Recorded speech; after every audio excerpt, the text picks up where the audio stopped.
اگر کسی چوپائے پر چند کتابیں لدی ہوں تو اس سے وہ نہ تو محقق ہو جاتا ہے اور نہ ہی دانش مند۔ نادان کے لیے خاموشی سے بڑھ کر کوئی چیز نہیں ہے۔ اگر وہ یہ بات جان لیتا تو نادان نہ رہتا۔ جو شخص اپنے سے بڑے عالم سے اس لیے بحث کرے کہ لوگ اس کو عالم سمجھیں تو سمجھ لے کہ وہ جاہل ہے۔ مشک وہ ہے جو اپنی خوشبو سے اپنا پتہ خود دے، نہ کہ عطار بتائے کہ یہ مشک ہے۔ جس نے علم حاصل کیا اور عمل نہ کیا وہ اس آدمی کی ماند ہے جس نے ہل چلایا اور بیج نہ بکھیرا۔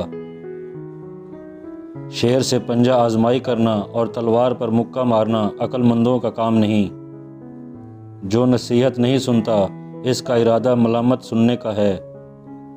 جو عقل مند جاہلوں سے لڑے وہ عزت کی توقع نہ رکھے۔ وہ باتیں خلاف عقل ہیں، بولنے کے وقت چپ رہنا اور چپ رہنے کے وقت بولنا۔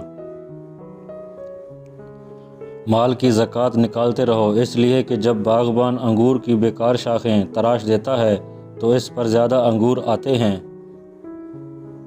لالچ کے لیے اپنا دروازہ نہ کھولنا چاہیے، اگر مکمل کھل گیا تو پھر سختی سے بند نہ ہوگا۔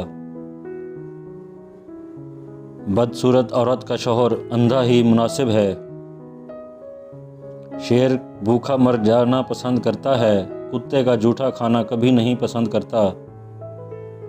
اگر انسان رنج و مسرت کی فکر سے بلند ہو جائے تو آسمان کی بلندی بھی اس کے قدموں کے نیچے آ جائے گی۔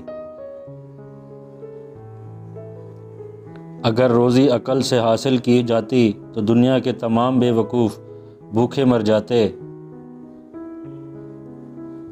ظالم سے بڑا کوئی آدمی بدقسمت نہیں ہے، کیونکہ مصیبت کے وقت کوئی اس کا مددگار نہیں ہوتا۔